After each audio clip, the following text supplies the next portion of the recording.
নারায়ণগঞ্জের রূপগঞ্জে তারেক রহমানের ঘোষিত ৩১ দফা বাস্তবায়নে নারী সমাবেশ অনুষ্ঠিত হয়েছে।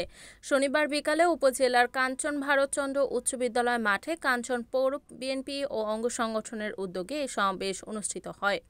অনুষ্ঠানে প্রধান অতিথি হিসেবে উপস্থিত ছিলেন বিএনপি জাতীয় নির্বাহী কমিটির সদস্য মুস্তাফিজুর রহমান ভূঁইয়া দীপু। সমাবেশে কাঞ্চন পৌরসভার বিভিন্ন ওয়ার্ড থেকে আসা বিভিন্ন বয়সী নারীরা অনুষ্ঠানের প্রধান অতিথি মুস্তাফিজুর রহমান ভূঁইয়া দীপুর কাছে নিজ নিজ এলাকার শিক্ষা, স্বাস্থ্য, চিকিৎসা, রাস্তাঘাট, বেকারত্ব, মাদক, গ্যাস ও জলাবদ্ধতা সহ বিভিন্ন সমস্যা তুলে ধরে এর সঠিক সমাধানের দাবি জানান। এ সময় মুস্তাফিজুর রহমান ভূঁইয়া দীপু তার বক্তব্যে বলেন, নারীর ক্ষমতায়ন ছাড়া রাষ্ট্র সংস্কার অসম্ভব।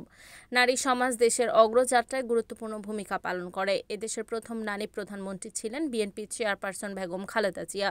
তিনি নারীদের স্বাবলম্বী করতে সর্বাত্মক চেষ্টা চালিয়ে গেছেন। বিএনপির ভারপ্রাপ্ত চেয়ারম্যান তারেক রহমানের ঘোষিত ৩১ দফায় মা, বোন, কৃষক, শ্রমিক ও খেটে খাওয়া মানুষের উন্নয়নের প্রতিশ্রুতি দেওয়া হয়। এই ৩১ দফার ভিত্তিতে দেশনায়ক তারেক রহমানের নেতৃত্বে আগামী রাষ্ট্র পরিচালিত হবে। এতে করে দেশ সমৃদ্ধির পথে এগিয়ে যাবে। বিএনপি ক্ষমতায় গেলে বয়স্ক নারীদের বয়স্ক ভাতা, বিধবা ভাতা সহ সকল সুযোগ সুবিধা দেবেন। বিএনপি ক্ষমতায় গেলে এদেশের নারীদের অধিকার ও মর্যাদা বৃদ্ধি পাবে এবং দেশ গঠনে তাদের কার্যকর ভূমিকা থাকবে। যাতে প্রতিটি ঘরে যাতে এরকম নারীর একটি জন্ম নেয়, যেই নারীর মাধ্যমে যাতে ওই সংসারটা ভালো করে চলে, যাতে সমাজটাকেও যাতে চেঞ্জ করতে পারে। কারণ নারী হলো, আমি বলবো যে আমাদের দেশ নেত্রী বেগম খালেদা জিয়া একটি আপসীন নেত্রী ছিল। ওনার দ্বারা এই দেশকে চেঞ্জ করেছে, ওনার দ্বারা এই গণতন্ত্র এসেছে। আমি বিশ্বাস করি রূপগঞ্জের প্রতিটি নারী, স্পেশালি কাঞ্চনের নারীদের আমি এইভাবে করে গড়ে তুলতে চাই যে বেগম খালেদা জিয়াকে দেখে মানুষ যেমন ইন্সপায়ার হয়, ওনাকে দেখে এরকম ইন্সপায়ার হবে, যাতে রূপগঞ্জে প্রতিটি ঘরে ঘরে বেগম খালেদা জিয়ার মতো নেত্রী যাতে জন্ম নেয়, যাতে ওনাদের মাধ্যমে সারা রূপগঞ্জ, নারায়ণগঞ্জকে, বাংলাদেশকে যাতে আমরা চেঞ্জ করতে পারি। আমরা এই দিকে আগে যাচ্ছি।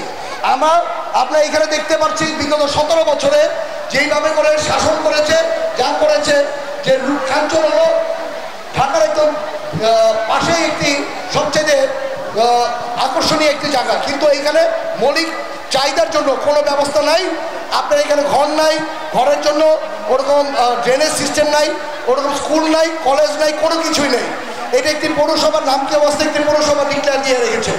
যেই পৌরসভাটা হওয়ার কথা ছিল বাংলাদেশের ভিতরে সবচেয়ে আকর্ষণীয় একটি পৌরসভা, কিন্তু দুঃখের বিষয় আমাদের যারা যারা নেতৃত্ব দিয়েছেন তারা কখনো এইদিকে কখনো তাকায় না। আর নারীদের নিয়ে আমাদের অনেক প্ল্যান আছে, যাতে নারীদের দিয়ে বিভিন্ন ট্রেনিং প্রোগ্রাম করে দিয়ে ওদের যাতে বিভিন্ন জায়গায় বিভিন্ন চাকরি যাতে ব্যবস্থা হয়। আজকে নারীরা যদি সত্যভাবে দাঁড়ান, তাহলে এই দেশকে টোটালি চেঞ্জ করা যাবে। এই দেশকে চেঞ্জ করার জন্য নারীর অগ্রাধিকার ভূমিকাটাই হলো সবচেয়ে বেশি দরকার।